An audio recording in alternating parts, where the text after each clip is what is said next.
Muito, muito bem. Vamos lá. Vamos ver se não está desincronizado. Pois bem. Bom, pessoal, só para continuar aqui, já que a gente teve alguns problemas aí com a internet essa semana, mas a continuação do nosso estudo aqui é os gases e transformação isobárica, tá certo?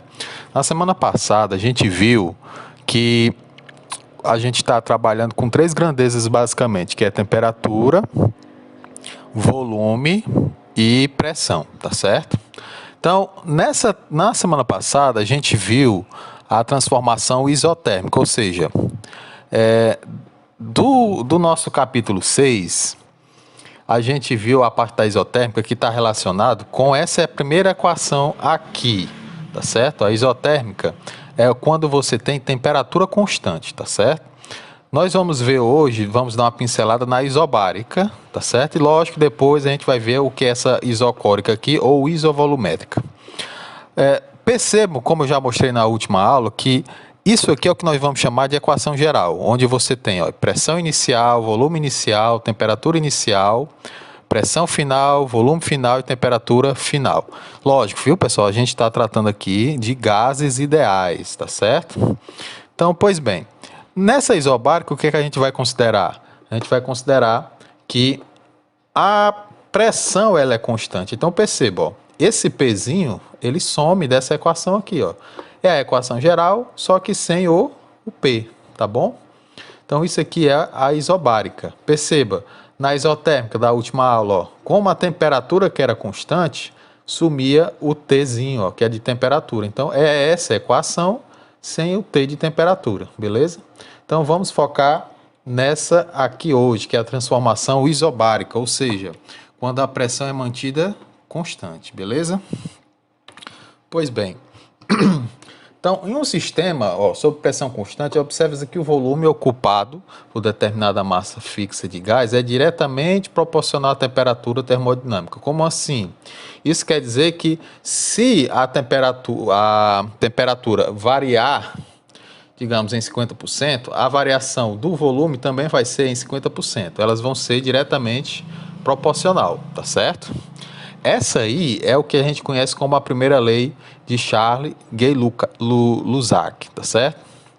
Bom, o exemplo mais comum que nós temos de uma transformação sob pressão constante, na realidade é a nossa própria atmosfera, tá certo? Ou seja, a nossa pressão atmosférica, ela é de 1 atm, né, no nível do mar, lógico, e quando você vai aquecer uma água, por exemplo, bota água no fogo para aquecer, a pressão numa panela aberta, tá certo? Não numa panela de pressão.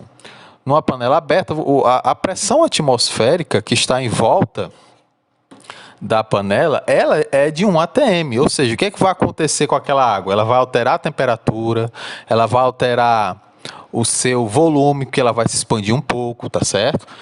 Mas a pressão, ela continua sendo a mesma de 1 atm, né? Então, esse exemplozinho dessa figurinha aqui é mais ou menos isso, ó.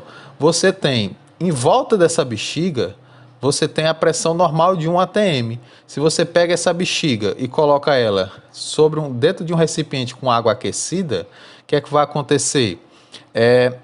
Esse ar, o gás que está aqui dentro, ele vai expandir, a temperatura vai aumentar, ou seja, o volume e a temperatura vão alterar, mas nesse outro aqui, ó, se você diminui a temperatura, botando com gelo, por exemplo, a temperatura vai diminuir e o volume também vão diminuir, né? Ou seja, diretamente proporcional. E lógico, a pressão em volta dele aqui, ó, permanece a mesma, é uma pressão constante, tá certo?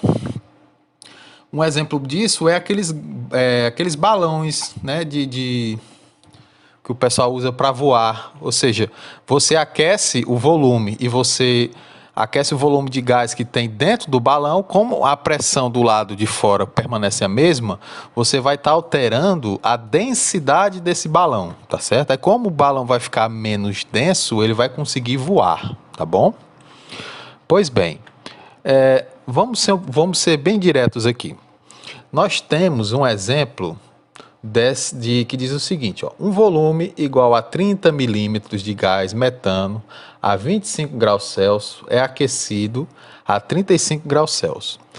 a pressão constante, ou seja, se ele já está afirmando que a pressão é constante, a gente vai calcular o novo volume do gás, tá certo? Então, como a gente viu, ó, essa barrinha aqui, viu, pessoal, é dividido, tá certo? V1 dividido por T1 igual a que eu mostrei lá no começo. Então, nós temos aqui, ó, volume inicial, que nesse caso aqui vai ser quem? O 30. Temperatura inicial, que vai ser o 25. O volume final é o que ele quer saber. E a temperatura final é 35. Ou seja, dessas variáveis aqui, nós vamos procurar esta aqui, tá bom? Seguindo, só substituindo os valores, né? Ó, 30, 25, V2 e o T2, que é o 35. Aqui faz só uma regra de 3 básica, né? Ó, o 25 vai multiplicar o V2 e o 30 vai multiplicar o 35, né? Você tem que imaginar ele estando na horizontalzinha assim, era mais fácil da gente lembrar, mas é o mesmo lógico, não tem diferença não. Continuando a multiplicação, né? 30 vezes 35 dá 1050, passa esse 25 dividindo, vai ficar 1050 dividido por 25, aí nós temos o volume 2, que é 42 milímetros, tá certo? Então, esse primeiro exemplo aí. Vamos para um segundo exemplo. Um gás no estado 1 apresenta volume de 14 litros, pressão de 5 atm e temperatura de 300 Kelvin. Qual será o valor do gás em o estado 2, se a temperatura for dobrada à pressão constante? Então, novamente, nós temos a pressão constante, tá certo? Aí vamos só separar aqui, ó. Por exemplo, o volume 1 que ele citou é o 14 litros. A temperatura 1 é 300 kelvins, tá certo? Ah, professor, o 5 atm não vai entrar na conta? Não, não precisa, já que ele está afirmando que a pressão é constante, naquela nossa equação ele nem aparece, né? Então não importa. Seguindo, nós temos aí, ó, como ele afirmou que a temperatura final é o dobro da inicial, ora, se é o dobro de 300 vai ser o quê? 600, né? Então, nós vamos procurar o V2. De novo a equaçãozinha aqui da isobárica, tá certo? Vamos substituir esses valores aqui na nossa equação. Vai ficar V1 que é 14, T1 que é 300, V2 é o que nós vamos procurar, T2 é 600. Novamente, a gente vai fazer uma regrinha de 3 aqui, tá certo? V2 vezes 300, 14 vezes 600...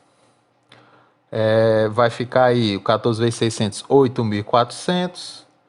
Vai haver de novo essa divisão aí por 300, né? Então, o nosso resultado é 28 litros. Pessoal, então, ó, começa a perceber uma coisa. Quem é o volume 1? Não era 14? Aí ele não afirmou que a temperatura ela dobrou, não é? Se a temperatura dobra, ora, qual é o dobro de 14? 28 também, tá certo? Então, isso aí já é uma observação que você já estando ligado que se algo ele evoluiu, por exemplo, nesse caso aqui ele multiplicou por 2. Então, ele vai ser multiplicado por 2. Se fosse triplicado, quadruplicado, o volume também ia sofrer proporcionalmente a essa mesma triplicação, né? Que foi o caso da questão, tá certo? Beleza. Exemplo 3. Pessoal, eu estou correndo aqui porque, lógico, né? Você está com o vídeo aí em mãos, você aperta o pause, você volta na hora que quiser e você que faz o ritmo aí que você vai vendo a resolução da questão, beleza? Vamos lá. Em um recipiente fechado, certa massa de gás ideal ocupa um volume de 12 litros a 293 kelvins. Se este gás for aquecido até 302, sob pressão constante, seu volume será...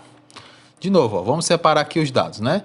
V1 é 12 litros, o T1 é 293, a temperatura 2 é o 302 e vamos procurar o novo volume. De novo, a mesma equação e vamos substituir os valores, né? Vamos lá, 12, que é o volume inicial, T1 que é o 293, o V2 que é o que nós vamos procurar, T2 302. Fazendo as multiplicações aí, 302 por 12, vai dar 3.624. Vamos dividir esse 3.224 por 293. Esse resultado aí é o 12,36, tá certo? Já, ó, nesse caso aqui, Perceba que o aumento da temperatura não é algo que foi simplesmente dobrado ou multiplicado por 2, né? É uma fração, por isso que às vezes não é tão perceptível, né? A gente estamos falando de 0,36 de diferença, tá certo? Mas a aplicação da equação é apenas isso, beleza? Então, pessoal, os exercícios propostos são esses 3 aqui, tá certo? Quem está vendo no vídeo, você pode dar uma pausa e olhar, ou, lógico, vai estar lá no grupo de vocês e na plataforma também, tá certo? Então, beleza? Qualquer coisa, dúvida, você pode olhar o vídeo com mais calma depois, ou vocês podem entrar em contato comigo. Valeu!